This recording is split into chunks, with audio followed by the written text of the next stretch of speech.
மன்னாதி மன்னன், மக்கள் திலகம், புரட்சித் தலைவர் எம்ஜிஆர் அவர்களையும், பார்போற்றும் தலைவி புரட்சித் தலைவி அம்மா அவர்களையும் வணங்கி, அனைத்திந்திய அண்ணா திராவிட முன்னேற்றக் கழகத்தை புயல் சூழ்ந்தாலும் போர்ப்படை தளபதியாக இன்றளவும் கட்சியை காத்து நிற்கும் ஐயா எடப்பாடி பழனிசாமி அவர்களின் ஆணைக்கிணங்க, கழகத்தின் தொண்டன் முதல் நிர்வாகிகள் வரை கழகத்திற்கு அவப்பெயர் உண்டு பண்ணும் விதமாக பேசுகின்ற, கட்சியிலிருந்து மாற்றுக் கட்சிக்கு தாவி ஓடின அவர்களது கேள்விகளுக்கும் விமர்சனங்களுக்கும் பதில் சொல்லும் விதமாக ஐயா எடப்பாடியார் காத்து நிற்கும் அனைத்திந்திய அண்ணா திராவிட முன்னேற்றக் கழகத்தை கரைய விடாமல் கற்பூரம் என்று கூறுகிறார்கள். கழுதைக்கு தெரியுமா கற்பூர வாசனை? அப்படி கற்பூரம் போல கரைய விடாமல் காத்திருக்கும் லட்சக்கணக்கான தொண்டர்களில் ஒருவனான நான் இன்று மக்களுக்காக, அனைத்திந்திய அண்ணா திராவிட முன்னேற்றக் கழக தொண்டர்களுக்காக சொல்லப்போகும் பதிவுதான் இது. அக்கா மரகதம் குமரவேல் அக்கா தோட்ட வேலை, எம்ஜிஆரின் ராமவரம் தோட்டத்திலேயே மரகதம் குமரவேல் அவர்களின் தந்தையார் தோட்ட வேலை செய்தவர். எம்ஜிஆர் அவர்களால் பெயரிடப்பட்டு, மரகதம் என்று பெயரிடப்பட்டு, எம்ஜிஆர் அவர்களின் கண் பார்வையால் வளர்ந்த ஒரு பெண்மணி. தற்பொழுது அதிகாரம் என்பது பதவி அல்ல, மக்கள் சேவைக்கான வாய்ப்பு என்று மேடையில் முழங்கினார்.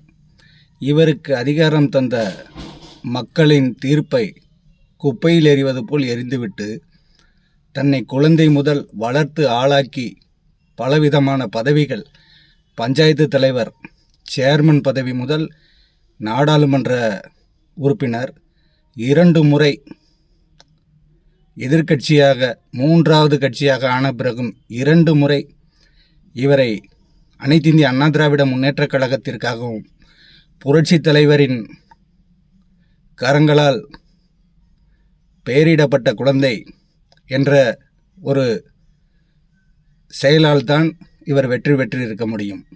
தற்பொழுது மனித புனிதரான விஜய் அவர்களது ஆட்சியினை நம்பி மக்கள் கொடுத்த எம்எல்ஏ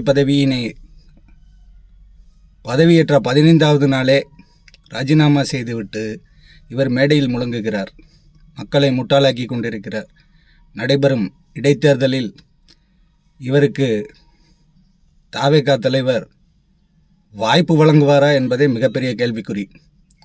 இவர் என்னவோ மேடையில் முழங்கி கொண்டிருக்கிறார். 2017ஆம் ஆண்டு புரட்சி தலைவி மறைவிற்கு பிறகு கழகத்தின் துன்பங்கள், துயரங்கள் அத்தனையும் இவர் அறிவார்.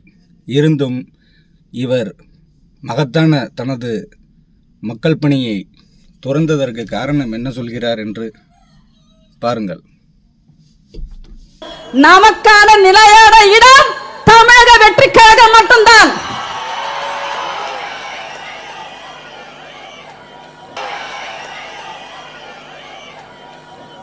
மக்களுக்காகவே இயங்குகின்ற இயக்கம் தமிழக வெற்றிக் கழகம் மட்டும்தான். அதால் யாரும், நீங்கள் அனைவரும் ஒரு நல்ல இடத்தில் வந்திருக்கின்றோம்.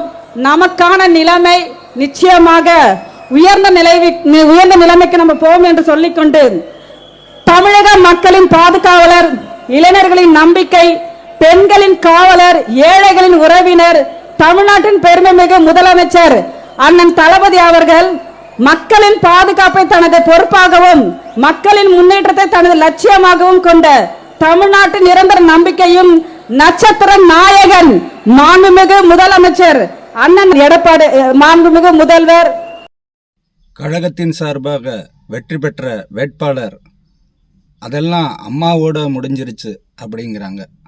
அப்போ அம்மா ஒரு கரிஸ்மேட்டிக் லீடர், அதாவது தெய்வ கடாட்சம் நிறைந்த ஒரு தலைவியாக அனைவரும் மக்களால் ஏற்றுக்கொள்ளப்பட்டவர். அதன் பிறகு வலிமையான இந்த கட்சியை சிதறுண்டு கொண்டிருக்கும் பொழுது புதிதாக பதவியேற்றார் முன்னாள் முதலமைச்சர் ஸ்டாலின் அவர்களால் பாதம் தாங்கி பழனிசாமி என்று வர்ணிக்கப்பட்ட ஐயா எடப்பாடி பழனிசாமி ஒரு சாமானிய மனிதன். அவரால் ஒன்றும் செய்துவிட முடியாது, ஆட்சி பொறுப்பினை திறம்பட நடத்த முடியாது என்று உள்ளுருவ இவர்களது மனதிலேயே இருக்கிறது. அப்படி தோன்றுபவர்கள் ஒரு தெய்வ பிறவி அல்லது ஒரு ஜாதகத்தால் நாட்டை ஆளும் ஜாதகம் கொண்ட ஒரு கரிஸ்மேட்டிக் ஃபிகரை தேடி ஓடுகிறார்கள். ஆனால் என்னை போன்ற கடைநிலை தொண்டன் சாமானிய மக்களுக்கும் முதல்வராக தனக்கு அளிக்கப்பட்ட முதல்வன் பணியை சிறப்பாக செய்து முடித்த மெரிட் முதலமைச்சர் என்றால் அது ஐயா எடப்பாடி பழனிசாமி அவர்களைத்தான் நான் கூறுவேன். நடப்பதை நன்றாக சிந்தித்து பாருங்கள். மக்கள் அனைவரும் அரசியலை உற்று நோக்கி கவனித்து கொண்டிருக்கின்றனர் என்று நம் முதல்வர் தளபதி விஜய் அவர்கள் கூறியுள்ளனர். அதே விஜய் அவர்கள்தான் தான் ஒரு யோசேப்பு ஆட்சி நடத்த காத்திருப்பதாகவும் முன்பு அவர் கூறியிருந்தார். இவர்களெல்லாம் துரோகப்படை. மரகதம் குமரவேல் அவர்கள் மேடையிலே முழங்கும்போது நன்றாக அதை கவனித்து பாருங்கள். அவர் சொல்லும்போது முதலமைச்சர் என்று எடப்பாடி பழனிசாமி என்ற பெயர் அவர் வாயில் வருகிறது. உள்ளத்தில் விதல்பங்களை விதைத்து வைத்துவிட்டு வெளியிலேயே நீங்கள் கடவுளுக்கே புகழ் பாடினாலும் அந்த இடத்தில் அந்த கடவுளின் பெயர் உச்சரிக்காது. அந்த உழைப்பை செய்தவர் பெயர்தான் வரும். அதற்கேற்றாற்போல் நேற்று மரகதம் குமரவேல் அவர்களின் பேருரையில் முதல்வர் என்ற இடத்தில் எடப்பாடியின் பெயர்தான் கடவுள் அருளால் வந்து விழுந்தது என்பதை மக்கள் நீங்கள் புரிந்து கொண்டு நடக்கும் ஆட்சியின் நிலைகளையும் தன்மைகளையும் மக்களுக்கு எடுத்து சொல்லிக் கொண்டே இருக்க வேண்டும். மேலும் அக்கா மரகதம் குமரவேல் அவர்கள் கூறும் பொழுது, புரட்சி தலைவி அம்மா அவர்கள் மறையும் தருவாயில் இருக்கும் பொழுது கழகத்தை பற்றி அம்மா கூறியது என்று அவர் கூறினார். இங்கு கண்ணிற்கு முன்னாடி 1000 எதிரிகள் வந்தாலும் சமாளித்துவிடும் புரட்சி தலைவி அவர்கள் பின்னால் இருக்கக்கூடிய எதிரிகளை சமாளிப்பது சிரமம் என்று கூறினார் என்று அக்கா மரகதம் குமரவேல் அவர்கள் பேசினார்கள். அதிலும் ஒரு உண்மையை அவரே மேடையில் போட்டு உடைத்தார். எப்படி பிரேமலதா அவர்கள் ஸ்டாலினை மேடையில் வைத்துக்கொண்டு ஒரு நிதர்சனமான ஒரு விமர்சனத்தை வைத்தார். அதே போன்று அக்கா மரகதம் குமரவேல் அவர்களும் இன்றளவும் அதிமுகவில் இந்த துரோக வேலை நடந்து கொண்டிருக்கிறது அப்படி என்றே கூறுகிறார். அந்த துரோகத்தை செய்துவிட்டு வந்தவர்தான் அதை சொல்கிறார் என்பதை கூட புரியாத அளவிற்கா நமது மக்கள் இருக்கிறார்கள். எனக்கென்னவோ விஜயை நம்பி அரசனை நம்பி புருஷனை கைவிட்ட கதையாக இவர்கள் அனைவரும் குற்ற வழக்குகளில் சிக்கப்போகிறார்கள் அல்லது அமலாக்கத்துறை சிபிஐ இடி ரைடுகளில் சிக்கும் புல்லுருவிகளை மிக கச்சிதமாக அதிமுக என்ற கரைபடியாத பேர் இயக்கத்திலிருந்து பிரித்தெடுக்கும் வேலையவே தாவேகா செய்கிறது. அதற்கு அனைத்திந்திய அண்ணா திராவிட முன்னேற்றக் கழக தலைமை சார்பாக மிகவும் பணிவான வணக்கத்தை தெரிவித்துக் கொள்கிறேன். விஜய் அவர்களது ஆட்சி நல்லாட்சியாக அமைந்திட வேண்டும் என்ற நினைப்பில்தான் என்னை போன்ற பல அனைத்திந்திய அண்ணா திராவிட முன்னேற்றக் கழக தொண்டர்கள் அனைவரும் தனது குடும்பங்களில் உள்ள வாக்குகளின் விகிதத்தை சரிபாதியாக பிரித்து பாதி தாவேகா விஜய் அவர்களுக்கும் மாசு மறுவற்ற புரட்சி தலைவி அவர்களின் கழகத்தின் மீது பற்று கொண்ட காரணத்தினாலும் மீதி வாக்குகளை அனைத்திந்திய அண்ணா திராவிட முன்னேற்றக் கழகத்திற்கு செலுத்தினோம். ஏனென்றால் தொங்கு சட்டசபை வரப்போகும் என்பதை அரசியல் தெரிந்த அனைவரும் எதிர்நோக்கியே காத்திருந்தோம். அது தலைவர் விஜய் அவர்களுக்கே தெரியாது என்று தங்கள் கட்சியில் விமர்சித்து கொண்டிருக்கின்றனர்.